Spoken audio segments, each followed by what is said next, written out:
이진우의 손에 잡히는 경제.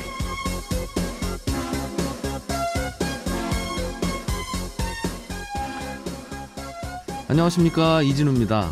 돈을 좀 모으고 싶은데 뭘 해야 될지 잘 모르겠다고 하면 보통 재무관리 조언을 해주시는 분들의 첫 조언은 가계부를 써보시라, 이런 말을 합니다. 가계부를 쓰다 보면 우선 절약할 수 있는 돈이 얼마나 되는지 쉽게 파악하기 때문인데요. 지금으로부터 87년 전 오늘 1931년 3월 10일자 한 일간지를 보니까 날마다 계속하여 가계부를 정리하면 차차 취미와 실익을 얻는다라는 제목의 기사가 실렸습니다. 그로부터 46년이 흐른 1977년 12월에도 또 다른 일간지에 가계부라는 용어가 등장하는데, 가계부 없는 가정은 격리장부 없는 기업과 같다는 글로 시작하는 기사인데, 당시 여성저축중앙회라는 곳은 가계부 기입법을 공개 설명하는 그런 자리도 가졌다고 합니다. 그때 그 시절에는 사회적으로도 가계부 쓰기를 무척이나 독려했던 모양입니다. 요즘도 가계부 쓰시는 분들 많이 계시죠? 국내 한 대형 서점의 통계를 보니까 지난해 12월에는 1년 전보다 가계부가 40%나 더 팔렸다고 하니까요. 80년 전이나 40년 전이나 또 지금이나 가계부는 참 쓸모있는 녀석임이 분명한데, 각 가정으로 팔려나간 가계부 공책들 얼마나 잘 쓰이고 있을지는 문득 궁금해지네요.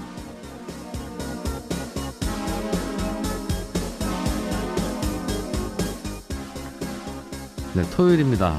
어제 방송 중에 경제 타임머신 코너 기다리셨던 분들은 좀 아쉬우셨을 텐데 못 들으셔서 이번 주부터 토요일로 자리를 옮기느라고 그렇게 됐습니다. 주말로 옮겨온 경제 타임머신 시간에는 한강다리부터 시작된 서울 강남의 개발사에 대해서 얘기 들어보겠습니다. 글로벌 비즈니스 트렌드에서는 스마트 스피커 시장의 요즘 분위기 어떤지 알아보겠고요. 경제 상식도 배우고 상품도 가져갈 수 있는 손에 잡히는 퀴즈 있습니다. 참여해 주시기 바랍니다. 네, 3월 10일 토요일 손에 잡히는 경제, 광고 잠깐 듣고 바로 시작하겠습니다.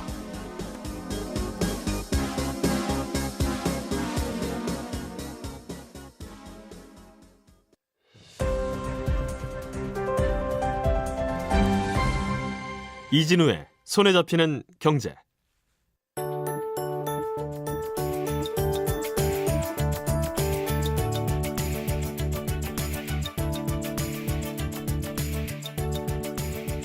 네, 해외 비즈니스 트렌드를 살펴보는 시간입니다. 오늘도 문스타트업 연구소를 운영하고 계시는 코링텍의 문영진 대표와 함께 하죠. 어서 오십시오. 네, 안녕하세요. 네. 지난 시간에는 우리 그 전자책 시장 네. 쭉 살펴봤던 것 같고, 네.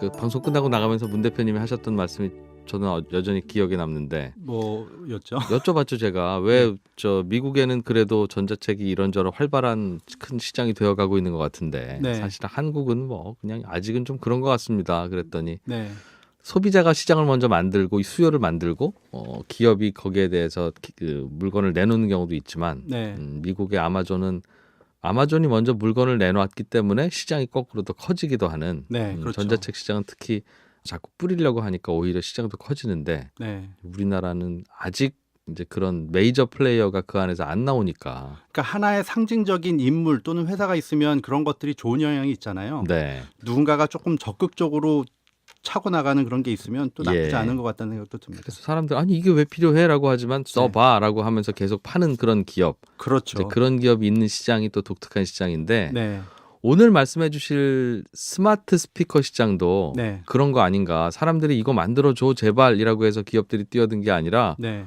아니 이런 걸 어디다 써요? 라고 하는 그런 그렇죠. 시장인데, 만들기 시작하고 사람들이 써보니까 네. 점점 좋네라고 거꾸로 기업이 시장을 창출하는 그런 사례가 아마존에서 아닌가 약 싶습니다. 4년 전, 5년 전에 처음으로 스마트 스피커를 낼 때는요. 네. 일반인을 상대로 팔지 않았고 거기 연간 10만 원 정도 내는 프라임 고객들이 있잖아요. 예. 프라임 고객들 중에 이걸 써보고 싶은 사람들은 한정해서 팔게요라고 광고를 했었어요. 그 자기네 회사에 로열티가 있는 사람들을 상대로 시범적으로 해봤는데 네. 이게 그냥 생각보다 너무나 인기가 있었던 거죠. 스피커하고 똑같이 생겼는데, 네, 저 문영진 가수의 신곡을 틀어줘 그러면 신곡을 틀어주고, 신곡을 막 틀어주죠. 밖에 날씨 어때? 그러면 날씨도 네. 알려주고, 네, 꼭 이게 왜 필요해요라고 하지만 신기하잖아 한번 써봐라고 하는 그런 시장이었어요. 이게 옛날에는 처음 나왔을 때는 그냥 음악을 들려주고 감자 칩통 같이 생겨가지고 음악을 들려주고 그냥 재밌네 정도였거든요. 네. 그게 1단계였다면 시간이 가면서 아마존에서 여기저기 연결을 했죠. 그래서 뭐 예를 들면 택시를 불러야 되면 알렉사 우버를 불러줘. 그러면 10분 뒤에 도착합니다. 옆에 비서 한 분 네. 있는 것처럼. 네. 그리고 내가 돈을 보내야 되면 알렉사 내 돈을 누구한테 좀 보내줘. 그러면 지가 보내주는 거예요, 알렉사가. 그러니까 야 이게 스피커 그냥 통이긴 한데 이거 나랑 뭘 하네 하는 느낌을 갖게 해준 거죠. 사람 말을 알아듣는 스피커라는 예. 거죠. 예, 맞아요. 그러니까 원래 아마존에서 이거 처음 만들 때는 자기네 제품을 팔아야 되니까 주문도 여기서 한 거예요. 하라고 한 거예요. 그래서 뭐 예를 들어 저 키친타올이 떨어졌으면 키친타올 좀 줄래? 그러면 지난번에 사셨던 20개 들어가 있는 그걸로 드릴까요? 이렇게 물으면서 판매를 하게 해놓은 거거든요. 근데 그래요. 그것보다도 다른 기능들이 많이 늘어난 거예요. 어떤 기능들이 요즘엔 추가로 들어오고 있어요? 최근에 왜 사물 인터넷 이런 얘기들 하잖아요. 네. 집에 들어갔을 때 불 켜라 그러면은 손으로 스위치 안 하고 그냥 말로 불 켜라 그러면 집에 불이 들어오는 거가 사물 인터넷의 일부잖아요. 네. 이런 기능들을 허브를 아마존 에코 스피커랑 연결을 해야 되는데 올 2월에 신제품을 출시하면서 이 허브를 아마존 스피커 안에 넣어놨어요. 그러면 스피커한테 네. 추운데 좀 보일러 좀 켜봐. 그럼 보일러가 돌아가고. 그렇죠. 그럼 그 허브랑 연결되는 스위치를 제작회사가 만들어 놓은 회사가 있으면 그걸 연결해 놓으면 벽에 있는 단추를 안 만지고 추운데 온도를 5도만 올려볼래? 그러면 집에 보일러가 막 돌아가는 거예요. 그럼 잠잘 때 네. 누가 불 끄고 올지 그거 굳이 얘기 안 하고. 안 하고 어, 저도 옛날에 그 침대에서 멀리 가기 귀찮아가지고 기다란 막대기 갖다 놓기도 하고. 침대에 놓고 이렇게 꺼본 적이 있거든요. 맞아요. 정말 요즘은 그래서 예전에 집안에 불 끌 때 실로 잡아당기는 네. 그런 구형 램프 있죠. 네. 그거 다시 사다 놓는 분도 봤어요. 근데 누워서 불 끄고 싶다고. 네. 근데 그럴 필요 없이 누워서 불 좀 꺼줄래? 그럼 지가 끄는 거예요. 그리고 아침이 됐잖아요. 그러면 네. 알렉사가 아침 6시에 일어나세요. 음악을 틀어줘요. 그러면 블라인드 좀 치워줄래? 그러면 블라인드가 올라가게 되는 전동 세상이, 블라인드를 사놓았다면 그런 세상이 돼가고 있는 겁니다. 알렉사 출근 좀 해줘. 그러면 나 대신 출근해줬으면 좋겠어요. 그러면 좋겠네요, 진짜로. 네, 다양한 기능들이 들어오고 있다는 거네요. 네네. 그러다 보면 이젠 야 그거 뭐 스피커 뭐하러 그걸 사? 사람 말 알아듣는 게 뭐 신기해 한두 번이지? 이런 네. 분들도 이제는 이거 살만하네라는 분들도 생기겠습니다. 참 재미있는 것이 제가 최근에 미국 출장을 갔다가 느낀 게 뭐냐면은요. 아마존은 온라인에서 물건을 파는 그런 회사잖아요. 네. 근데 그 큰 몰에 팝업 스토어들 있잖아요. 임시로 뭐 이렇게 제품을 갖다 파는 그런 스토어들이 있는데 오프라인 매장에다가 아마존에서 이런 스피커나 그리고 IoT 물건들을 진열하면서 파는 거예요. 이제 대형 마트 가도 아마존 제품들이 있더라. 예, 사람들이 좀 느끼면서 사보라고. 그렇겠어요. 그러니까 굉장히 생각보다는 빨리 퍼져나가고 있는 겁니다. 뭐 그래도 미국의 기자들은 야 이건 이래서 안 좋고 저건 저래서 안 좋고 뭐 이런 기능 뭐 얘기도 한다던데 네. 뭐 특별하게 아직은 별 문제는 없습니까? 이 스마트 스피커들에 대한 매체들의 평가는 어때요? 매체들의 평가가 다양한데요. 사실은 한국에서는 그렇게 많이 얘기들을 하지는 않았지만 네. 애플에서 스마트 스피커를 출시한다라는 기사들이 미국에서는 많이 나왔었습니다. 그래서 저희가 코너에서도 얘기를 했었는데 작년 2017년 12월에 제품이 나올 거라고 했는데 연기가 됐고요. 그러다가 2018년 2월에 출시가 됐어요.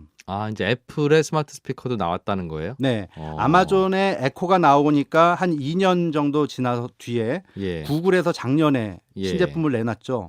반응들이 사람들이 좋다, 또 어떤 건 좀 부족하다라는 얘기들을 하고 있었고 그러면서 이들과 경쟁하는 애플에다가 왜 니네는 스피커를 안 내놓는 거야? 난 니네 핸드폰 너무 잘 쓰고 있는데 이런 얘기들이 있었어요. 네. 그러니까 애플이 조금만 기다리세요. 그러다가 신제품이 나왔군요. 나왔죠. 뭐 좀 독특하게 달라요? 아니면 똑같아요? 일반적으로 그 여러 평들을 종합을 해보면은요. 네. 스피커의 음질 자체는 뛰어나다. 그런데 기능들은 상대적으로 많이 처진다. 그래서 옛날에 그 스마트폰이 없을 때 애플에서 신제품을 내놓으면 사람들이 밤새 기다려가지고 샀잖아요. 뭔지는 모르지만 애플이 내놨다니까 네. 신기하겠지 싶어서. 네. 예. 근데 이 정도의 익사이트 흥분되는 그런 팩터는 많이 없는 것 같다라는 얘기들을 합니다. 이러한 현상에 대해서 비즈니스 위크에서는 또 분석을 했죠. 예. 왜 이 애플의 스피커는 사람들이 그렇게 흥분하지 않을까? 아니면 애플의 스피커는 한 3년 정도 아마존의 제품에 비해 뒤진 것일까? 이런 분석하는 내용들의 기사가 있습니다. 3년이 뒤졌다면 뭐 이런 음악을 틀어줘까지는 알아듣는데 네. 불 끄자 혹은 뭐 우유 좀 주문해줘 그런 건 안 되죠. 안 된다는 거예요? 네. 그러면서 이유를 설명을 했어요. 왜냐하면 애플은 지금 이 프로젝트를 리드하는 사람이 팀장이 네.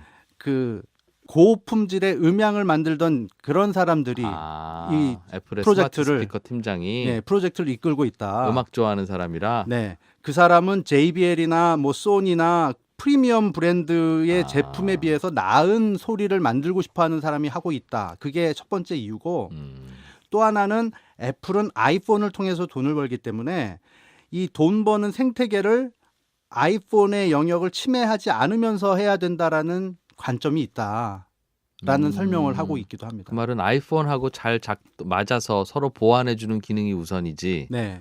아, 생각해보니까 아마존은 별도의 스마트폰을 파는 업자가 아니니까 그렇죠. 이 스피커가 스마트폰의 모든 기능까지 다 해줬으면 좋은 거고. 그렇죠. 아, 애플은 폰이 이미 있으니 네. 필요하고 심부름시키고 주문하고 하는 건 아이폰하고 하시고 네. 스피커로는 음악이나 들으세요. 이런 그런 거죠. 컨셉이라는 거군요. 그리고 사실 아마존에서도 파이어라고 옛날에 핸드폰을 한번 출시했다가 그 굉장히 손실을 많이 봤잖아요. 예. 어쨌든 아마존하고 구글은 이 스마트 스피커를 독자적으로 팔아서 돈도 벌어야 되고 생태계도 만들어야 된다는 그런 사명이 있는 거예요. 그렇군요. 네. 그럼 이번에 애플이 내놓은 스마트 스피커는 스마트하긴 한데 네.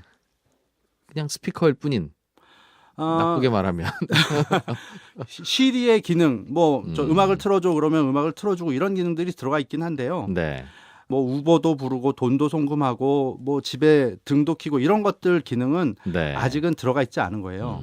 그래서 전문가들은 애플이 이러한 기능을 추가할 건지 아니면 또 다른 방법으로 생존할 진화할지. 방법을 찾을지는 두고 봐야 하지만 당장 기능성으로 볼 때는 좀 차이가 많이 난다는 얘기를 합니다.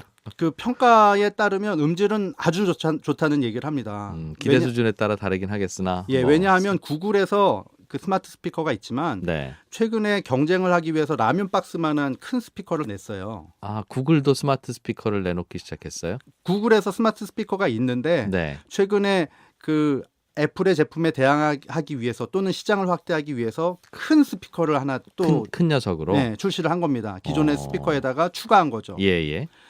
이거는 소리는 훨씬 큰데요. 전문가들의 평가에 따르면 소리가 크지만 이 애플의 사운드의 질 자체는 큰 것보다도 조금 어떤 더 나은 면에선 것 같다. 장점이 있다라는 평가가 있을 정도입니다. 네. 역시 애플이 만들었으니까 음질이 좋구나라고 생각할 수도 있고. 네. 야, 음질조차 안 좋으면 이거 어디다 써라. 별 기능도 없다면서 이제 네. 이런 반응도 있을 수 있고 그렇겠네요. 네, 그렇습니다. 앞으로 이 스마트 스피커 시장은 어떤 식으로 진화할 걸로 봅니까? 즉 아직 이거 안 써본 분들이 훨씬 더 많을 거고 뭐 포털 사이트들 다 자사 제품 만들어 팔고 네. 또 통신사들도 똑같은 스마트 스피커들을 자사 제품을 하나씩 내놓고 네. 데려다가 한번 써보세요는 하는데 네. 야, 이건 뭐 또 어디다 신기하기는 합니다만 신기한 것도 하루 이틀이지 이걸 뭘 굳이라는 생각들을 할 텐데.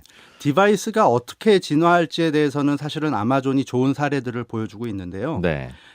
작년에 아마존에서 출시한 게 에코쇼라는 게 있어요. 그건 뭐냐면 스마트 스피커이긴 한데 사각형으로 생겼고 한쪽에는 모니터가 달려 있어요. 네. 그러니까 우리가 뭐 일하다가 부엌에서 알렉사 뭐 이 음식을 만들 때는 뭐를 넣어야 돼? 뭐 이렇게 물어보면 답을 해주잖아요. 네. 근데 여기에는 모니터가 달려 있으니까 부엌에서 요리를 하다가 어머니랑 잠깐 통화할 수 있을까 그러면 어머니가 다른 이 디바이스를 가지고 있다면 어머니한테 노크를 해주는 거예요. 떨어져 있는 부산에 있는 어머니한테 어머니 서울에 있는 딸이 통화하고 싶은데요 하는 알람을 주는 거예요. 그럼 부산에 있는 어머니가 따라 그렇게 답을 하면 화면에 어머니가 뜨는 거죠. 그런 기능도 구현했다. 팔고 있어요. 역시 스마트폰을 못 파는 아마존이라서 다양한 기능을 넣으려고 하네요, 정말. 그래서 이런 디바이스의 성장성을 볼 때 이렇게 모니터가 들어가 있는 것들을 포함해서 다양한 디바이스들이 확장이 될 것인데 이 모니터가 들어가 있는 디바이스가 확장 속도가 빠를 것이다라는 얘기도 합니다. 그것만 있으면 또 다양하게 쓸 수 있으니까요. 그렇죠. 아마존에서는 이렇게 음성을 인식해서 여러 가지 작동하는 그런 그 모듈을 PC도 그렇고 다양한 그 디바이스에 넣는 작업들을 확장하는 작업들을 하고 있습니다. 무슨 영상을 틀어줘 그러면 영상도 틀어줄 거고. 그렇죠. TV 사실상 그럼 그냥 각 옆에 말하는 모니터가 되는 거예요. TV가 되는 거고. 네. 그러다 화면만 커지면 그게 또 TV 시장 잡아먹을 수도 있는 것이고. 그렇죠. 그래서 그 사운드 퀄리티를 높이기 위해서는 그걸 연결할 수 있는 단자를 해놨고 네. TV를 볼 수 있는 기능들도 또 추가하고 있기도 합니다. 그래서 그래서 디바이스의 확장도 그렇고 지금 미국에서는 많은 사람들이 구글의 스피커가 더 똑똑하냐 아니면 네. 아마존의 스피커가 더 똑똑하냐 이러한 것들을 아. 실제로 시험해보는 그러한 장도 많이 있습니다. 애플은 아직은 똑똑한 녀석은 아니니까. 애플은 제껴놓고요. 일단 소리는 좋지만 넌 조금 여기 가 있어. 이렇게 하고 아마존하고 구글의 스피커를 갖다 놓고 얘기를 하는데요. 네. 각각의 장점이 있잖아요. 아마존은 원조니까 이것저것 많이 학습을 많이 그동안 팔 했을 수도 거고. 있고 데이터가 많이 쌓여 있고 구글은 뭐가 장점이에요? 구글은 예를 들면 지도 같은 거 혹은 사람들의 개인의 그 데이터 관련해 가지고 스케줄 같은 것들이 데이터베이스가 다 돼 있잖아요. 그래요. 이메일도 있을 거고 네. 자기 스케줄도 구글에 있는 어떤 앱에다가 써놓기도 했을 거고. 그러니까 예를 들어서 그 LA에 사는 한 분이 네. 우리 좀 월마트 가려면은 얼마나 걸리니 하고 스피커 2개를 갖다 놓고 물어요. 아마존 스피커와 아마존 스피커한테 그리고 구글 구글 스피커한테. 스피커 두 녀석한테. 네, 그럼 아마존 스피커께 물으면 네. 그 지도 한번 찾아봐야 됩니다. 이렇게 답을 하고요. 지도를 찾아보세요, 네. 주인님 이런 식으로. 네. 그리고 구글은 여기 교통 상황을 감안할 때 한 20분 정도 걸려요. 이렇게 답을 하거든요. 구글은 어떻게 구글만 그걸 알까요? 구글은 구글 맵이 전 세계 걸 대부분 다 해놨잖아요. 그러니까 교통량까지 확인을 하고 있으니까 물어보면 지금 교통량이 얼마니까 한 20분 걸려 이렇게 똑똑한 답을 해줘요. 그러나 네. 야 근데 그 월마트 가면 야 내가 파는 그 유기농 그 저지방 우유 그거 있을까? 그러면 구글은 가서 골라보세요 할 거고. 그렇죠. 아마존은 그거 2개 남았는데 얼른 서둘러 가세요 하겠네요. 그쪽 데이터는 그쪽은 또 있을 수 있으니까. 아니죠. 그 2개 남았는데 지금 바로 갖다 드릴까요? 아마존은 배달을 바로 해주니까요. 지금 드릴까요? 이렇게 얘기를 해요. 그렇죠. 각자가 장점이 있는 데이터베이스가 따로 있으니. 더 재미있는 거는 스피커 2개를 갖다 놓고 알렉사 그 생일 축하의 노래 좀 불러줘 이렇게 얘기를 하거든요. 아마존한테 시킨 거 하고 네. 구글한테도 똑같이 시켰어요. 네, 그러면 그 아마존은 그냥 해피 버스데이를 불러주고요. 구글은 해피 버스데이 부르면서 이 세상에서 가장 아름다운 주인님 해피 버스데이 이렇게 또 불러요. 이 녀석들이 경쟁하는구나. 그래서 사람들이 이게 스피커이긴 한데 네. 실제로 같이 있는 친구나 동반자 같다는 생각들을 한다는 얘기를 합니다. 이게 어찌 보면 프라이버시가 침해되기도 하잖아요. 사실 내 말을 계속 듣고 있는 거니까 그 녀석이. 예. 그래서 예를 들면 아침에 몇 시에 깨워줘 그러면 6시에 알람이 딱 울리잖아요. 그러면은 알람 꺼 그러면서 하는 말이 고마워 알렉사 이렇게 얘기를 해요. 그러니까 옆에 있는 스피커이긴 한데 동반자처럼 고맙다는 느낌을 또 갖기도 하는 거예요. 그렇겠어요. 사실은 어찌 보면 감성을 달래주는 제품으로 진화할 수 있다는 생각도 들고. 그렇습니다. 어떻게 진화할지는 궁금하긴 한데. 네. 알겠습니다. 그 업체가 각자의 장점을 자꾸 우겨놓고 있군요. 혹은 자기가 하고 싶은 거. 네. 그러니까 자기의 잘하는 것들을 더 잘하게 하면서 경쟁을 하는 것인데요. 네. 우리가 이런 것들을 알고 해외에서 어떻게 경쟁하고 있는지 보게 되면 예. 조금 지나면 또 어떤 업체에서 또 비슷한 기능들을 서비스를 할 테니까 또 비즈니스에 관심이 많으신 분들은 이러한 변화들을 보시게 되면 할 수 있는 것들이 하나하나 늘어나지 않을까 하는 생각들을 해봅니다. 코링텍의 문영진 대표와 함께하는 글로벌 비즈니스 트렌드였습니다. 고맙습니다. 네, 감사합니다.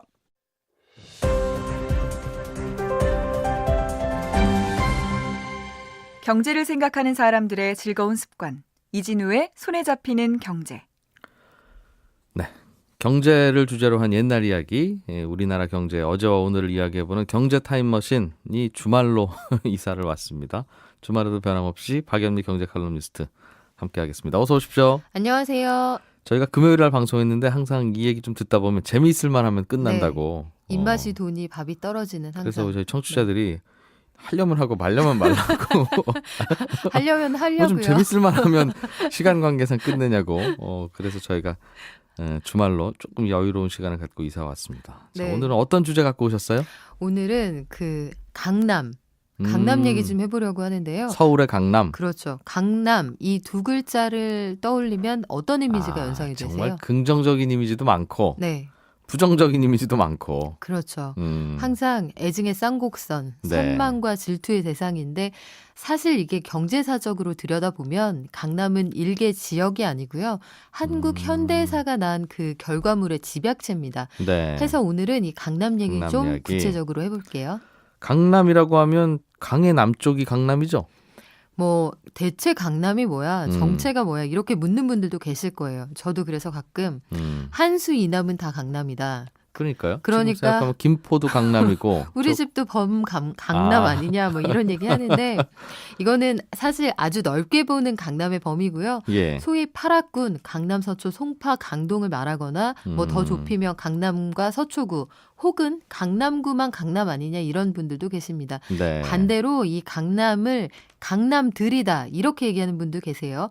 강남들에는 강남 3구 말고도 여의도니 목동이니 경기도 과천, 성남시, 분당, 판교 이런 한강 남쪽에 있는 웬만한 동네들은 그렇죠. 다 정서적인 의미의 강남은 훨씬 더 넓다 이런 얘기도 하시는데 오늘은 이 중에서 강남 3구를 중심으로 한 강남 개발 얘기 해볼 겁니다. 3구라 하면 지금 현재 서울의 서초구, 강남구, 송파. 송파구까지. 알겠습니다. 근데 처음 이 강남이라는 말보다는 영동이라는 말도 썼다고 그래요? 그렇죠. 아니, 못 들어보신 것처럼 들어보셨잖아요. 영동 들어봤긴 했죠. 뭐 예전에 유행가 가사에도 들어봤고. 그렇죠. 예. 밤비 내리는 영동교를 그렇기도 하고. 홀로 걷는 이 마음. 그렇죠. 여기는 남서울 영동 사랑의 거리. 이게 저도 저희 아버지가 어렸을 때 이 통화하시던 기억들이 생생한데요. 네. 나 오늘 영동 나갈 일이 있어서 이런 말씀하셨거든요. 그러니까 오. 신사동 이런 데로 가실 때는 영동이라고 표현을 하셨는데 네. 영동이라는 말이 이 대체 정체가 뭐야? 이게 사실은 영등포의 동쪽이라는 말입니다. 영등포의 동쪽이면 그러네요. 그러게 이제 동작구, 뭐 서초구, 강남구 부근이긴 할 텐데. 여기서 우리가 추정해 볼 수 있는 건 그렇다면 기준점이 영등포잖아요. 예. 그러면 당시 강남보다 영등포가 훨씬 잘 나갔고 훨씬 중심가였다는 얘기죠. 그러니까 그 동네를 알려주려면 네, 그 딱히 거길 뭐라고 영등포 동쪽에 그 들판 말이야. 이제 그렇죠. 이렇게 뭐라 표현할 방법이 없는 거예요. 아. 해서 영등포 동쪽에 있는 거기 말이야 해서 영동이었고요. 영등포와 성동구의 중간이다 이런 의미도 있었습니다. 이 뜬금없이 강남 얘기하는데 웬 영등포 하실지 모르겠는데 이 1970년대 시작된 강남 개발의 프로젝트 이름도 그래서 원래는 영동 개발이었어요.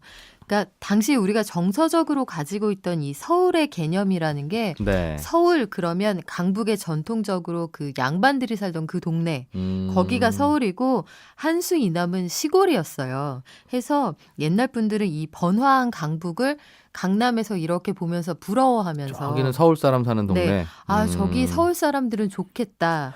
그래서 서울이 강북분이었으니까 그 당시에는 강남이라는 개념 개념도 자체가 없었겠네요. 존재하지 않았죠. 그래서 그 동네 땅을 지칭하려면 거기- 영등포까지는 알려져 있으니 네. 영등포 저 동쪽 땅. 그렇죠. 그게 그렇게 표현을 강남이었다? 했습니다. 네. 그러면 그냥 허허벌판이었다는 뜻이네요. 그냥 나대지였어요. 뭐 농사를 짓거나 아니면 버려져 있는 땅이거나 내지는 습지이거나. 그럼 언제부터 강남이라는 말을 썼을까요? 혹시 그 동작구 강남구설 들어보신 적 있으세요? 그게 무슨 말입니까? 동작구가 강남구였다고요? 사실은 동작구가 이 강남의 시초였어요. 그러니까 1917년에 인도교인 제1한강교, 그러니까 지금의 한강대교가 생기면서 현재 흑석동과 노량진 일대가 개발이 돼서 맨 처음 강남이라고 불렀습니다. 해서 저도 이번에 의문을 풀었는데 동작구에 가면 강남이라는 간판을 달고 있는 학교나 교회가 유독 많아요. 그래서 왜 동작구에 있는데 중학교 이름이 강남중학교일까? 왜 동작구에 있는데 강남교회지? 이런 생각이 있었거든요. 네. 그런데 이 대방동에 있는 강남중학교는 서울 전체에서 강남이라는 간판을 단 첫 번째 교육기관입니다. 그러니까 아. 강남의 원조가 사실은 동작구인 동작구가 셈이죠. 그쪽에 먼저 그래서 사람들이 모여 살기 시작했고 지금 강남이라고 불리는 곳은 그 당시에도 그냥 허허벌판이었다는. 그렇죠. 그래서 이 한강이 갈라놓고 있잖아요. 지리적으로. 네. 예. 이걸 처음으로 극복한 장벽이 바로 한강다리였고요. 그래서 그 제1한강교, 한강대교가 등장하고 나서 아. 그 뒤로도 50년이 지나서야 제2한강교, 그러니까 현재 양화대교가 들어서요. 예. 그러니까 수십만의 시민들이 그래서 드디어 강남북이 제대로 연결되는 거야 하면서 이 양화대교가 개통될 때 거리로 쏟아져 나와서 구경을 할 정도였습니다. 그게 1965년이었다 하시니 네, 그 이전에는 유일하게 한강다리라고 하는 게 한강대교? 그렇죠. 그거 그거밖에 하나였죠. 없는 것이고 당연히 그럼 강북으로 자주 드나들 수 있는 한강대교 남쪽에 사람들이 모여 살았겠네요. 유일하게. 그렇죠. 그게 동작구였고 그게 동작구였죠. 그 학생들은 강남중학교 다녔다. 네. 그리고 여기 강남이지라고 생각했던. 그렇죠. 강남이니까. 네. 말 되네요. 근데 지금 이렇게 강남이 번화한 그런 도시가 된 데는 네. 북한도 한 몫을 했다는 설이 있던데 그건 무슨 얘기였습니까? 이게 강남 개발 직전이던 1960년대 서울이 어느 정도로 포화 상태였는지 사실 저희가 타임머신 시간에 몇 번 전해드린 적이 있어요. 계속 이제 서울로 올라오니까. 계속 올라오는데 주거 문제나 뭐 상하수도 인프라 이런 것들은 그 확충이 안 되니까 굉장히 밀집한 상태였거든요. 그래서 포화 상태의 서울을 어떻게 할 것이냐를 놓고 정부가 선택의 기로에 섭니다. 그런데 여기에 고려해야 될 상황이 하나 더 있었어요. 당시는 분단 후에 얼마 지나지 않은 상황인데다가 네. 아마 저희 윗세대는 기억하실 텐데 김신조 일당이 무장공비를 내려보내서 청와대를 습격하려던 사건이 있었습니다. 네. 그래서 안보 위협이 제기되던 때니까 휴전선에서 40km밖에 안 떨어져 있는 이 강북에 시설과 인구가 집중돼 있는 게 너무나 위험하다고 판단을 한 거예요. 해서 사람도 분산을 하고 시설도 분산해야 한다는 이 분산주의가 이제 등장을 하고요. 서울이 지금 북한하고 너무 가까우니 이거 유사시에 이거 위험하다. 어떻게 해야 될 거냐. 그때 아주 구체적으로 피난 계획 세우기가 곤란하다 이런 게 국무회의에서 논의가 됐습니다. 사람들이 너무 많이 몰려 있는데 네, 한 번에 내보내기가 힘들고 다리를 더 만들더라도 그렇죠. 해서 두 가지 대안이 나와요. 하나는 정말 행정 수도를 옮길 것이냐. 남쪽으로 옮기자. 네. 예. 아니면 다른 하나는 서울을 유지하되 넓혀서 도심의 기능을 분산할 것이냐. 이때 정부가 후자를 선택을 하는데 분단이라는 변수가 아니었으면 이 도시공학자들 하는 말을 들어보면요. 네. 국토의 전통적인 중심축이 서울, 개성, 평양 라인이에요. 그게 그러면 계속 그동안 지금의 우리 경부선처럼 발전했던 도로와 그렇죠. 철도죠. 예. 요게 자연스럽게 연결이 됐더라면, 그러니까 북한 변수가 없었다면 은평, 고양, 파주시가 현재의 강남과 같이 개발이 됐었어야 서울이 하는 확장되면 지역이죠. 북으로 갔을 것이다. 네, 그래서 은평, 고양, 파주시가 이렇게 일직선으로 연결이 되었을 건데 서울의 다른 지역보다 이 지역에 훨씬 먼저 개발됐을 이 변수를 차단한 게 분단이다. 그래서 남쪽으로 조금 축을 틀면서 강남 개발이 시작됐다. 이런 평가가 나옵니다. 지금이야 강남하고 강북하고 뭐 바로 거의 붙어 있으니까 네. 하나만 두고 뭐 이게 무슨 큰 의미가 있나 싶겠지만 유사시에 뭔가 시민들이 피난을 가거나 하려면 그렇죠. 다리를 건너지 않아도 되는 남쪽 땅이 훨씬 더 유리하다고 봤겠네요. 그렇죠. 그리고 아주 그냥 넓은 나대지가 이쪽에 모여 있었던 것도 한 가지 유인이 됐습니다. 평평한 그냥 빈 네. 땅들이 네. 정말 아무도 안 사는 그냥 빈 땅이었나 봐요. 그냥 정부가 쓱쓱 자로 그어서 여기 뭐 하자 그러면 도시계획을 바로바로 할 수가 있었어요. 뭐가 없으니까요. 네. 근데 다만 이제 단점이 습지가 많고 지대가 낮아서 공사가 어렵다는 게 단점이었는데 개발 가능한 공간이 굉장히 넓었습니다. 해서 1966년 9월엔 서울시가 드디어 반포에서 삼성동까지 800만 평 개발하자 이렇게 지정 신청을 내고요. 네. 70년대 후반이 되면 이제 그 강남의 개발 규모가 937만 평까지 확대가 됩니다. 그게 어느 정도 규모예요? 당시에 강북의 사대문 안에 그 사람이 살고 있던 땅의 총 면적이 500만 평이었어요. 그러니까 강남 개발 면적이 거의 2배에 이르잖아요. 개발의 규모가 어느 정도인지 짐작이 됩니다. 땅이 워낙 크니까 그냥 그게 다 개발 지역이었겠네요. 그냥 자로 그어서 여기 뭐 들어서자 이러면 되는 거예요. 여기 도로 놓자 그럼 도로 그렇죠. 놓는 거고 그냥 네. 도로 양옆에는 여기 집 지어 그럼 집 짓는 뭐 거고. 철거할 필요도 없으니까. 네. 그 전에는 뭐 하고 살았습니까? 그럼 거기에 그래도 사람은 살았을 거 아니겠어요? 살았죠. 그런데 음. 개발 전에 강남은 아주 순박한 농촌이었습니다. 1962년에 이 강남 개발을 앞두고 행정구역을 변경하면서 강남 권역이 설정이 되는데요. 네. 당시에 이 강남 전체에 사는 인구의 수가 한 20만 명 정도. 그러니까 현재 강남 4구에 뭐 양천, 금천, 관악, 노원 등등을 다 포함해서 지금 동 하나의 인구보다도 훨씬 적었군요. 그러니까요. 예. 여기 전체에 20만 명 정도가 살았는데 당시 이쪽의 상황이 얼마나 열악했냐면 일반 가정집에 전화를 놓는 건 뭐 부의 상징이라고는 했는데 그거는커녕 네. 공중전화 한 대도 없었다고 해요. 그래서 당시 조선일보에 어떤 기사가 나오냐면 이 동네에는 20만 명이 살지만 전화가 한 대도 없어서 급한 일이 생겨도 병원이나 경찰에 연락할 방법이 없고 네. 그나마 통금 이후에 유사시 상황이 발생하면 어떻게 할 수가 없는 동네다. 그냥 시골이었네요, 정말. 이렇게 걱정할 정도였고요. 이 숨막히게 조밀한 강북에 과일과 채소를 내는 근교 농업지대였습니다. 아, 농사지어서 네. 저 서울에다 내다 파는 네, 당초에 잠원동은 뽕밭이었는데 이 모래 땅이라서 무농사가 잘 됐대요. 잠원동이면 지금 반포 그 앞이에요? 그렇죠. 어머나. 해서 서울 시내에 이제 그 화교들이 세운 중국집이 유행을 하면서 네. 단무지 수요가 크게 늘어난 거예요. 어. 그래서 이제는 뽕이 아니고 물을 길러야겠다 해서 무농사를 아. 대대적으로 지었습니다. 단무지 농사 짓던 곳이에요? 네, 그리고요. 야, 이게 불과 50년 전 얘기네요, 정말. 불과 50년 전에 여기서 농사를 지었어야 하는데. 뭐 서초동도 마찬가지예요. 미군하고 서울에 좀 그 사는 집들이 화초를 사가는 꽃동네였고요. 네. 압구정은 배를 많이 키우던 과수원 꼴이었습니다. 특히 도곡동이 재미있는데 이 도라지 특산지로 전국적으로 유명했다고 해요. 도곡동 도라지가? 네, 도곡동 도라지가 유명해서 거기 질 좋은 도라지가 있는데 서울 도곡동산 도라지가 그렇게 좋다더라. 그리고 청담동은 말 그대로 물이 깨끗한 동네였다고 해요. 네. 또 개포동하고 일원동이 특히 비옥한 땅으로 유명했는데 그래서 개포동산, 일원동산 과일 채소는 서울 사람들이 아주 좋아했다고 합니다. 이런. 그럼 거기서 농사지어서 과일 채소 기르면 네, 어떻게 그 당시는 서울은 저 강북이니까 네. 강북으로 옮겨야 될 텐데 강북 분들이 강남 내려와서 사시지는 않을 테니까. 그렇죠. 갖다 팔아야 하는데 음. 당시에 육로로 강북 도심에서 양재동까지 가는데 얼마나 걸렸을 것 같으세요? 걸어서요? 걸어서 갔겠지? 뭐 차 타고 차 간다고 타고? 해도. 차 타고 가면 금방. 근데 뭐 길이 없으니까. 아, 그러네요. 걷고 다리가. 타고 뭐 번갈아서 해서. 그때는 그래서 1박 2일이 걸렸어요. 광화문에서 양재동까지. 네, 광화문에서 양재까지 가려면 중간에 네. 어디 가서 하루 자야 되는 거죠. 이렇게 하루 자고 나야 갈 수 있을 정도로 그 강남이 오지였습니다. 이게 뭐 200년, 300년 전 얘기가 50년 아니라 전. 50년도 아니네요. 네네. 50년 전 대한민국 정부 수립 이후의 이야기죠? 그렇죠.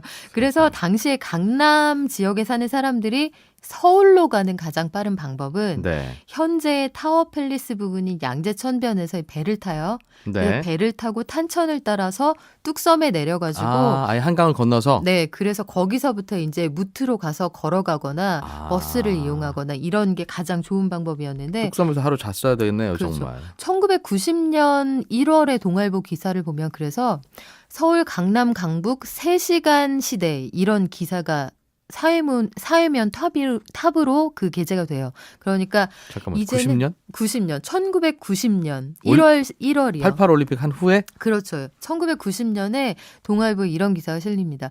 강남, 강북을 이제 3시간 만에 갈 수 있게 됐어요. 이런 기사가 실립니다.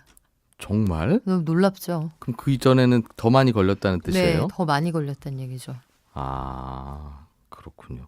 그러면 그 이후에는 강남을 개발하면 당연히 다리를 놓는 게 가장 급선무였겠습니다. 그렇죠. 그 다리를 놓는다는 게 단순히 이 물리적인 공간만 연결하는 게 아니고요. 예. 서울의 권역 자체를 굉장히 넓혀놓는 기능을 합니다. 인구를 분산해서 당초에 이 정부가 생각했던 건 당시 시장이 아주 그 양반 집안 출신이었다고 해요. 해서 네. 오리지널 서울 시민이 아닌 사람은 강남으로 쫓아내자. 여기에 그 강남 개발의 기본적인 정신에 그게 깔려 있었대요. 시골에서 온 사람들은 강남 가서 살게. 네. 전통적인 서울인 서울에 못 들어오게 하자. 여기서 쫓아내자 자꾸 이거였는데. 자꾸 들어오니까 저기 저 남쪽에 살만한 곳 만들어주자. 저기 저 먼 데로 쫓아내 이런 거였는데 결국은 그 상전벽해가 된 거죠. 지금까지 말씀해 주셨던 그때까지는 서울 시내에 다리 2개 있다고 했잖아요. 네. 하나는 저 강남 중학교가 있는 동작구하고 그 근처에 있는 한강대교 네. 그게 있었고 두 번째 다리가 지금의 양화대교. 네. 저기 저 서울 홍대 근처에서 강남으로 넘어오는 세 번째 다리가 언제 생긴 겁니까, 그럼? 이게 그 유명한 제3 한강교, 지금의 한남대교입니다. 1966년이 돼서야 생기는데요. 이걸 놓을 때만 해도 사람들도 관심이 없고 정부도 그리고 이 다리를 놓은 현대건설도 이게 얼마나 어마어마한 나비 효과를 불러올지 몰랐어요. 그런데 이 다리를 놓고 딱 10년 만에 말죽거리 신화로 불리는 땅값 폭등이 일어납니다. 해서 먼저 착공한 경부고속도로의 출발점으로 불리기도 했는데요. 네. 이 땅이 그래서 그 한남대교가 생긴 뒤에 땅값이 정말 어마어마하게 올라갑니다. 아, 이게 저도 한남대교 건너고 나면 그때부터 바로 이제 경부고속도로가 시작되는데 네. 그래서 나는 어떻게 왜 아니 도로가 이렇게 도심 한복판에 이렇게 있나 도로를 왜 이렇게 해놨나 싶었는데 그게 아니라 그 네. 당시에는 도시가 아무것도 없었으니까 아무데나 놔도 되는 거예요. 그때는. 그럼 고속도로 여기서부터 출발해야지라고 그 당시에 생각했던 거군요. 그렇죠. 아, 한남대교 남단에 톨게이트 안 만든 게 다행이네요. 지금 생각해보면. 그랬으면 뭐 교통이 네. 알겠습니다. 그러면 그때부터는 강남 땅 사는 대로 올랐겠습니다. 이 한남대교 착공 당시만 해도 신사동 일대 땅값이 평당 200원이었어요. 그런데 그 어느 정도로 오지였냐면 공사를 하는 이 현대건설이 강남하고 강북에 이 다리 놓는 사무소끼리 연락할 방법이 없어가지고 네. 강남 전체에 전화가 한 대도 없었으니까요. 예. 그래서 여기서 공사하려고 놓은 전화가 강남 전체를 아우르는 최초의 전화였습니다. 아. 그 정도 상황이 있을 정도로 오지였는데 이 땅이 정확히 1년 뒤에 3,000원으로 뛰어요. 그러니까 12달 만에 15배가 올랐다는 얘기죠. 그 당시에 코인이었군요. 그렇죠. 네. 그래서 나중에 가수 혜은이 씨의 노래 제3 한강교 이 노래 저희 세대도 들어본 분 계실 텐데요. 네. 이게 다리 놓고 딱 10년 뒤에 10년 만에 천지개벽한 강남의 분위기를 보면서 나온 히트곡입니다. 아, 그렇군요. 그럼 한남대교 놓고 나면 그 다음이 바로 경부고속도로하고 연결됐는데, 고속터미널이 그럼 그때쯤 생겼습니까? 경부고속도로는 그럼 고속도로 출발점 무렵에 부근에 고속터미널이 생겼어야 되는 것 같기도 하고. 그렇죠. 보통 고속버스가 다니면 터미널이 먼저 있었어야 한다 생각을 하잖아요. 네. 하지만 영업은 먼저 이뤄졌고 터미널은 없었어요. 한참 나중에 생겼는데요. 예. 그래서 경부 호남 영동고속도로가 순서대로 개통이 되는 게 되었지만 터미널이 없어서 버스 네. 회사들이 저마다 우린 여기 터미널로 할래. 우린 종로. 그럼 우린 동대문. 우리는 서울역 이런 식으로 사설 터미널을 만들어요. 그러니까 강남에 터미널이 있었던 게 아니라 네. 그러니까 당연히 손님은 지금 생각하니까 당연히 강북에들 계셨겠네요. 그렇죠. 강남까지 버스 타러 가는 시간이 더 길었겠죠. 지방으로 내려가는 시간보다. 그렇겠어요. 예. 그런데 사실 이게 마리터미널이지 지붕도 화장실도 없고 그냥 길에서 우르르 섰다가 태워가는 그런 시스템이어서 굉장히 시설이 열악했습니다. 네. 그 지하철 공사가 한창 이뤄져서 시내 교통이 정말 아주 복잡했는데 그 당시에 강북은 네. 그래서 정부가 터미널이 필요한데요 했더니 아유 그럼 복잡한 시내 말고 저기 시골 갖다 지어. 그 시골이 바로 현재의 반포입니다. 아, 터미널들을 저쪽으로 다 몰아 넣어라. 네. 서울에 그 차 안 막히게 시골에다가 지어라 해서 저쪽에 몰아넣은 게 반포 고속버스 터미널인데요. 네. 당시 반포는 농사도 안 짓던 완벽한 허허 벌판이었어요. 예. 근데 그 당시의 도시계획국장은 아 이거 갈아타기 좋게 하려면 서울역 근처에다가 해야 되지 않을까요? 이렇게 주장을 했는데 교통체증을 유발할 수 있으니 시골에 한적한데 아무도 안 사는데 놔야 한다 해서 몰아놓은 게 지금 강남에서 교통체증을 가장 유발하는 시설이 되어 있죠. 지금은 그래서 웬 이 도심 한복판에 터미널이 이렇게 있느냐. 터미널 네. 좀 남쪽으로 좀 이전시키자라는 이야기가 계속 나오고 있는데 네. 그 당시만 해도 저기 좀 멀리 떨어진 곳에 터미널 만들어라 안 해서 보이는 데 갖다 놔 뭐 이런 거였죠. 그게 그 터미널 지금 있는 반포 터미널이라는 뜻이네요. 네.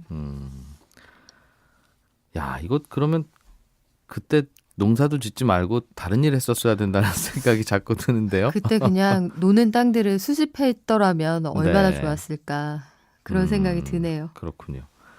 그럼 터미널 생긴 뒤에는 터미널로 일단은 이동을 해야 되니까 네. 그래야 버스 탈 거 아니겠습니까? 그렇죠. 아직도 강남에 살지는 않고 나는 강북에 사니까 강북에 살다가 어디 부산 갈 일 있으면 터미널을 강남으로 가야 되면 일단 강남으로 내려가는 다리가 또 생겼어야 될 것 같은데요. 계속. 그렇죠. 그렇기도 하고 일단 이 반포까지 가는 게 너무나 험난한 여정이었어요. 강북에서. 일단 서울에서 시골로 가는 차편이 마땅치 않았고요. 시내버스가 있기는 있었는데 반포 터미널까지 가려면 완전히 콩나물시루 같은 그런 버스에 정말 사람이 이렇게 몸을 꼬깃꼬깃 구겨서 넣어야 할 정도로 그렇게 그 버스가 운행될 수도 많지 않았고요. 네. 해서 그 버스 회사들도 이런 편법을 썼습니다. 사실상 터미널로 볼 수 없고 거기서 승차하는 사람이 없는 거예요. 네. 그러니까 버스 회사 입장에서는 강북에서 태워서 그냥 출발하면 되는데 네. 굳이 거기를 들려야 되는 거죠. 예. 사람도 없고 아무것도 없는 허허 벌판에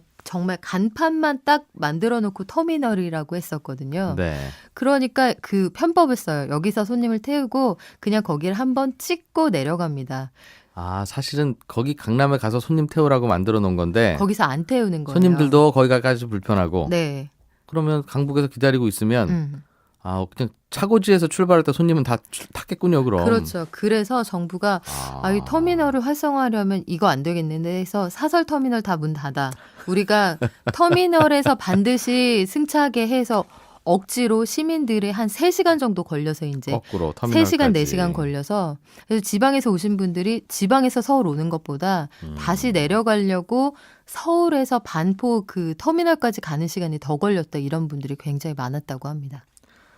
그 당시만 해도 그래서 강남 내려가는 게 싫어서 왜 시골로 우리를 보내냐고. 그러니까요. 그래서 차별하지 말라고. 억지로 지금도 아마 우리 그 정부 부처들 다 세종시로 먼저 내려가고 지방으로 분산하는 게 정부 부처부터 시범 보이자 이런 개념이 있잖아요. 그렇죠. 그 당시도 강남으로 나가는 게 시범 보이는 방법이어서 그 당시에 힘 있는 부처들은 안 내려가고 다 강북에 남고 지금 보면 왜 뜬금없이 이 강남 한복판에 이 공사는 뭐람 이런 게 다 그때 떠밀려서 내려간. 힘없는 그 당시에는 우리 이번에 10조 원에 땅 팔았던 한전도 그러니까요. 힘없어서 그냥 거기에 내려갔다가 대표적이죠. 그거 그 당시에는 그 힘 없었던 게 얼마나 다행이에요. 그러니까 그래서 소위 음지가 양지되고 네. 양지가 음지된 대표적인 케이스죠. 그렇군요. 이때 땅은 정말 아닙니다. 정리를 좀 해보죠. 네, 이게 문명사가 길을 따라서 발전한 것처럼 강남의 시작이 한강다리였다는 걸 전해드리면서 오늘 그 성산대교 넘어오는데 이 길이 새로워 보이더라고요. 네. 그때 저 다리 남쪽 땅을 우리 아버지가 샀어야 해 하는 분들도 계시겠지만 뭐 가정법이 무슨 소용이겠습니까? 다음 주에는 한강변 개발 그리고 아파트 재벌들 얘기로 다시 돌아오겠습니다. 네, 경제타임마신 박연미 경제칼럼니스트였습니다. 고맙습니다. 네, 오늘 방송 중간에 나갔던 퀴즈는 미국 FRB 연방준비제도위원회가 내놓는 경기동향 보고서, 이 보고서의 이름을 뭐라고 부를까요? 하는 게 문제였는데 정답은 3번 베이지북이었습니다. 이건 1년에 8번 발표하는 미국의 경제 동향을 알 수 있는 보고서인데 이게 왜 베이지북이냐면 그냥 표지가 베이지색이라고 베이지북이랍니다. 이 베이지북을 통해서 미국 경제 성장 속도가 요즘 어떤지, 기업들 상황이 얼마나 개선됐는지를 파악할 수 있죠. 일종의 미국 경제의 건강검진 보고서 이렇게 생각하시면 되겠습니다. 정답 주신 분들 중에 3분을 추첨으로 뽑아서 저희가 준비한 선물 보내드릴게요. 당첨자 명단은 저희 홈페이지에서도 확인하실 수 있게 바로 올려놓겠습니다. 손에 잡히는 경제 오늘 준비한 내용은 여기까지고요. 내일 일요일 오전 11시 5분에 다시 오겠습니다. 이진우였습니다. 함께해 주신 여러분 고맙습니다.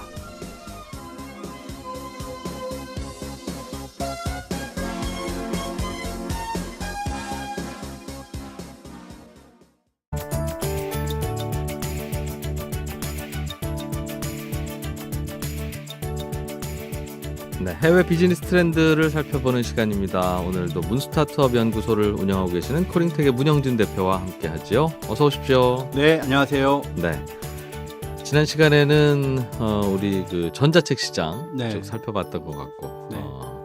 그 방송 끝나고 나가면서 문 대표님이 하셨던 말씀이 저는 여전히 기억에 남는데 뭐였죠? 여쭤봤죠 제가 왜 저 미국에는 그래도 전자책이 이런저런 활발한 큰 시장이 되어가고 있는 것 같은데 네. 사실 한국은 뭐 그냥 아직은 좀 그런 것 같습니다. 그랬더니 네. 소비자가 시장을 먼저 만들고 이 수요를 만들고 기업이 거기에 대해서 그 물건을 내놓는 경우도 있지만 네. 미국의 아마존이 먼저 물건을 내놓았기 때문에 시장이 거꾸로 더 커지기도 하는 네, 그렇죠. 전자책 시장은 특히 자꾸 뿌리려고 하니까 오히려 시장도 커지는데 네. 우리나라는 아직 이제 그런 메이저 플레이어가 그 안에서 안 나오니까 그러니까 하나의 상징적인 인물 또는 회사가 있으면 그런 것들이 좋은 영향이 있잖아요. 네. 누군가가 조금 적극적으로 차고 나가는 그런 게 있으면 또 나쁘지 예. 않은 것 같다는 생각도 듭니다. 그래서 사람들 아니 이게 왜 필요해라고 하지만 써봐라고 하면서 계속 파는 그런 기업 그렇죠. 이제 그런 기업이 있는 시장이 또 독특한 시장인데 네. 오늘 말씀해 주실 스마트 스피커 시장도 네. 그런 거 아닌가. 사람들이 이거 만들어줘 제발이라고 해서 기업들이 뛰어든 게 아니라 네. 아니 이런 걸 어디다 써요? 라고 하는 그런 그렇죠. 시장인데 만들기 시작하고 사람들이 써보니까 네. 점점 좋네라고 거꾸로 기업이 시장을 창출하는 그런 사례가 아마존에서 아닌가 약 4년 전, 5년 전에 처음으로 스마트 스피커를 낼 때는요. 싶습니다. 네. 일반인을 상대로 팔지 않았고 거기 연간 10만 원 정도 내는 프라임 고객들이 있잖아요. 예. 프라임 고객들 중에 이걸 써보고 싶은 사람들은 한정해서 팔게요라고 광고를 했었어요. 그 자기네 회사에 로열티가 있는 사람들을 상대로 시범적으로 해봤는데 네. 이게 그냥 생각보다 너무나 인기가 있었던 거죠. 스피커하고 똑같이 생겼는데 네, 저 문영진 가수의 신곡을 틀어줘 그러면 신곡을 틀어주고 신곡을 막 틀어주죠. 밖에 날씨 어때? 그러면 날씨도 네. 알려주고 네, 꼭 이게 왜 필요해요라고 하지만 신기하잖아 한번 써봐라고 하는 그런 시장이었어요. 이게 옛날에는 처음 나왔을 때는 그냥 음악을 들려주고 그냥 감자 칩통 같이 생겨가지고 음악을 들려주고 그냥 재밌네 정도였거든요. 네. 그게 1단계였다면 시간이 가면서 아마존에서 여기저기 연결을 했죠. 그래서 뭐 예를 들면 택시를 불러야 되면 알렉사 우버를 불러줘 그러면요. 네. 근데 그 큰 몰에 팝업 스토어들 있잖아요. 임시로 뭐 이렇게 제품을 갖다 파는 그런 스토어들이 있는데 오프라인 매장에다가 아마존에서 이런 스피커나 그리고 IoT 물건들을 진열하면서 파는 거예요. 아 이제 대형 마트 가도 아마존 제품들이 있더라. 예, 사람들이 좀 느끼면서 사보라고. 그렇겠어요. 그러니까 굉장히 생각보다는 빨리 퍼져나가고 있는 겁니다. 뭐 그래도 미국의 기자들은 야 이건 이래서 안 좋고 저건 저래서 안 좋고 뭐 이런 기능 뭐 얘기도 한다던데 네. 뭐 특별하게 아직은 별 문제는 없습니까? 이 스마트 스피커들에 대한 매체들의 평가는 어때요? 매체들의 평가가 다양한데요. 사실은 한국에서는 그렇게 많이 얘기들을 하지는 않았지만 네. 애플에서 스마트 스피커를 출시한다라는 기사들이 미국에서는 많이 나왔었습니다. 그래서 저희가 코너에서도 얘기를 했었는데 작년 2017년 12월에 제품이 나올 거라고 했는데 연기가 됐고요. 그러다가 2018년 2월에 출시가 됐어요. 아 이제 애플의 스마트 스피커도 나왔다는 거예요? 네, 아마존에 에코가 나오니까 한 2년 정도 지나서 뒤에 예. 구글에서 작년에 예. 신제품을 내놨죠. 반응들이 사람들이 좋다, 또 어떤 건 좀 부족하다라는 얘기들을 하고 있었고 그러면서 이들과 경쟁하는 애플에다가 왜 니네는 스피커를 안 내놓는 거야? 난 니네 핸드폰 너무 잘 쓰고 있는데 이런 얘기들이 있었어요. 네. 그러니까 애플이 조금만 기다리세요. 그러다가 신제품이 나왔군요. 나왔죠. 뭐 좀 독특하게 달라요? 아니면 똑같아요? 일반적으로 그 여러 평들을 종합을 해보면은요. 네. 스피커의 음질 자체는 뛰어나다. 그런데 기능들은 상대적으로 많이 처진다. 그래서 옛날에 그 스마트폰이 없을 때 애플에서 신제품을 내놓으면 사람들이 밤새 기다려가지고 샀잖아요. 뭔지는 모르지만 애플이 내놨다니까 네. 신기하겠지 싶어서. 네. 예. 근데 이 정도의 익사이트 흥분되는 그런 팩터는 많이 없는 것 같다라는 얘기들을 합니다. 이러한 현상에 대해서 비즈니스 위크에서는 또 분석을 했죠. 예. 왜 이 애플의 스피커는 사람들이 그렇게 흥분하지 않을까? 아니면 애플의 스피커는 한 3년 정도 아마존의 제품에 비해 뒤진 것일까? 이런 분석하는 내용들의 기사가 있습니다. 3년이 뒤졌다면 뭐 이런 음악을 틀어줘까지는 알아듣는데 네. 불 끄자 혹은 뭐 우유 좀 주문해줘 그런 건 안 되죠. 안 된다는 거예요? 네. 그러면서 이유를 설명을 했어요. 왜냐하면 애플은 지금 이 프로젝트를 리드하는 사람이 팀장이 네. 그 고품질의 음향을 만들던 그런 사람들이 이 애플의 프로젝트를- 스마트 스피커 팀장이 네, 프로젝트를 이끌고 있다. 음악 좋아하는 사람이라 네, 그 사람은 JBL이나 뭐 소니나 프리미엄 브랜드의 아. 제품에 비해서 나은 소리를 만들고 싶어하는 사람이 하고 있다. 그게 첫 번째 이유고 또 하나는 애플은 아이폰을 통해서 돈을 벌기 때문에 이 돈 버는 생태계를 아이폰의 영역을 침해하지 않으면서 해야 된다라는 관점이 있다라는 설명을 하고 있기도 합니다. 그 말은 아이폰하고 잘 맞아서 서로 보완해주는 기능이 우선이지. 네, 생각해보니까 아마존은 별도의 스마트폰을 파는 업자가 아니니까 그렇죠, 이 스피커가 스마트폰의 모든 기능까지 다 해줬으면 좋은 거고. 그렇죠. 애플은 폰이 이미 있으니 네, 필요하고 심부름시키고 주문하고 하는 건 아이폰하고 하시고 네. 스피커로는 음악이나 들으세요. 이런 그런 거죠. 컨셉이라는 거군요. 그리고 사실 아마존에서도 파이어라고 옛날에 핸드폰을 한번 출시했다가 그 굉장히 손실을 많이 봤잖아요. 예. 어쨌든 아마존하고 구글은 이 스마트 스피커를 독자적으로 팔아서 돈도 벌어야 되고 생태계도 만들어야 된다는 그런 사명이 있는 거예요. 그렇군요. 네, 그럼 이번에 애플이 내놓은 스마트 스피커는 스마트하긴 한데 네.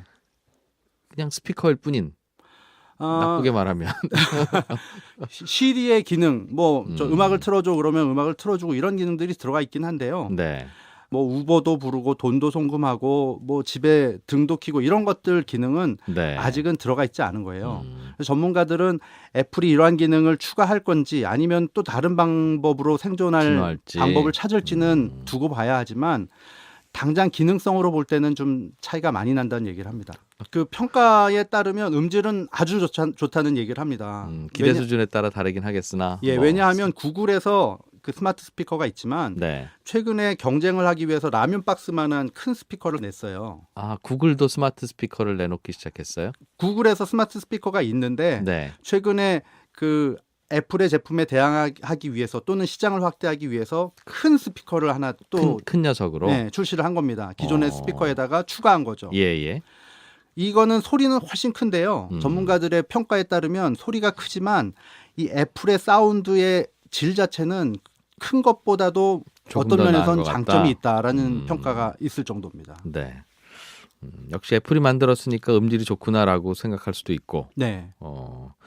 야, 음질조차 안 좋으면 이거 어디다 써라.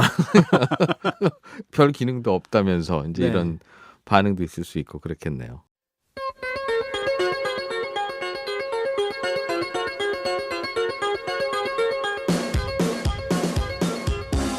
이진우의 손에 잡히는 경제.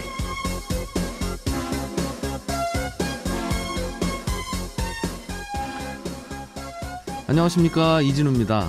돈을 좀 모으고 싶은데 뭘 해야 될지 잘 모르겠다고 하면 보통 재무관리 조언을 해주시는 분들의 첫 조언은 가계부를 써보시라 이런 말을 합니다. 가계부를 쓰다 보면 우선 절약할 수 있는 돈이 얼마나 되는지 쉽게 파악하기 때문인데요. 지금으로부터 87년 전 오늘 1931년 3월 10일자 한 일간지를 보니까 날마다 계속하여 가계부를 정리하면 차차 취미와 실익을 얻는다라는 제목의 기사가 실렸습니다. 그로부터 46년이 흐른 1977년 12월에도 또 다른 일간지에 가계부라는 용어가 등장하는데 가계부 없는 가정은 격리장부 없는 기업과 같다는 글로 시작하는 기사인데 당시 여성저축중앙회라는 곳은 가계부 기입법을 공개 설명하는 그런 자리도 가졌다고 합니다. 그때 그 시절에는 사회적으로도 가계부 쓰기를 무척이나 독려했던 모양입니다. 요즘도 가계부 쓰시는 분들 많이 계시죠? 국내 한 대형 서점의 통계를 보니까 지난해 12월에는 1년 전보다 가계부가 40%나 더 팔렸다고 하니까요. 80년 전이나 40년 전이나 또 지금이나 가계부는 참 쓸모있는 녀석임이 분명한데 각 가정으로 팔려나간 가계부 공책들 얼마나 잘 쓰이고 있을지는 문득 궁금해지네요.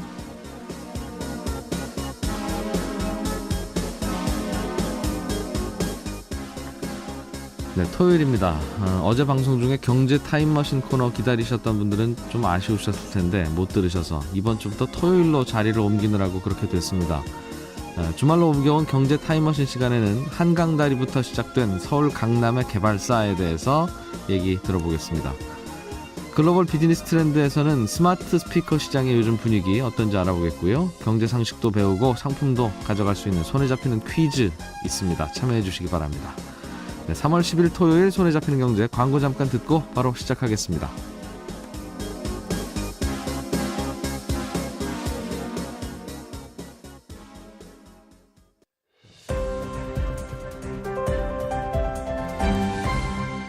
이진우의 손에 잡히는 경제.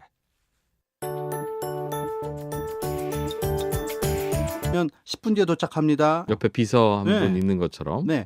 그리고 내가 돈을 보내야 되면 알렉사 내 돈을 누구한테 좀 보내줘. 그러면 지가 보내주는 거예요, 알렉사가. 그러니까 야 이게 스피커 그냥 통이긴 한데 이거 나랑 뭘 하네 하는 느낌을 갖게 해준 거죠. 사람 말을 알아듣는 스피커라는 예. 거죠. 예, 맞아요. 그러니까 원래 아마존에서 이거 처음 만들 때는 자기네 제품을 팔아야 되니까 주문도 여기서 한 거예요. 하라고 한 거예요. 그래서 뭐 예를 들어 저 키친타올이 떨어졌으면 키친타올 좀 줄래 그러면 지난번에 사셨던 20개 들어가 있는 그걸로 드릴까요? 이렇게 물으면서 판매를 하게 해놓은 거거든요. 근데 그래요. 그것보다도 다른 기능들이 많이 늘어난 거예요. 어떤 기능들이 요즘엔 추가로 들어오고 있어요? 최근에 왜 사물 인터넷 이런 얘기들 하잖아요. 네. 집에 들어갔을 때 불 켜라 그러면은 손으로 스위치 안 하고 그냥 말로 불 켜라 그러면 집에 불이 들어오는 거가 사물 인터넷의 일부잖아요. 네. 이런 기능들을 허브를 아마존 에코 스피커랑 연결을 해야 되는데 올 2월에 신제품을 출시하면서 이 허브를 아마존 스피커 안에 넣어놨어요. 그러면 스피커한테 네. 추운데 좀 보일러 좀 켜봐. 그럼 보일러가 돌아가고. 그렇죠. 그럼 그 허브랑 연결되는 스위치를 제작 회사가 만들어 놓은 회사가 있으면 그걸 연결을 해 놓으면 벽에 있는 단추를 안 만지고 추운데 온도를 5도만 올려볼래? 그러면 집에 보일러가 막 돌아가는 거예요. 그럼 잠잘 때 네. 누가 불 끄고 올지 그거 굳이 얘기 안 하고. 안 하고 어, 저도 옛날에 그 침대에서 멀리 가기 귀찮아가지고 기다란 막대기 갖다 놓기도 하고. 침대에 놓고 이렇게 꺼본 적이 있거든요. 맞아요. 정말 요즘은 그래서 예전에 집안에 불 끌 때 실로 잡아당기는 네. 그런 구형 램프 있죠. 네. 그거 다시 사다 놓는 분도 봤어요. 근데 누워서 불 끄고 싶다고. 네. 근데 그럴 필요 없이 누워서 불 좀 꺼줄래? 그럼 지가 끄는 거예요. 그리고 아침이 됐잖아요. 그러면 네. 알렉사가 아침 6시에 일어나세요. 음악을 틀어줘요. 그러면 블라인드 좀 치워줄래? 그러면 블라인드가 올라가게 되는 전동 세상이. 블라인드를 사놓았다면 그런 세상이 돼가고 있는 겁니다. 알렉사 출근 좀 해줘. 그러면 나 대신 출근해줬으면 좋겠어요. 그러면 좋겠네요, 진짜로. 네, 다양한 기능들이 들어오고 있다는 거네요. 네네. 그러다 보면 이젠 야 그거 뭐 스피커 뭐하러 그걸 사? 사람 말 알아듣는 게 뭐 신기해 한두 번이지? 이런 네. 분들도 이제는 이거 살만하네라는 분들도 생기겠습니다. 참 재미있는 것이 제가 최근에 미국 출장을 갔다가 느낀 게 뭐냐면은요. 아마존은 온라인에서 물건을 파는 그런 회사잖아요.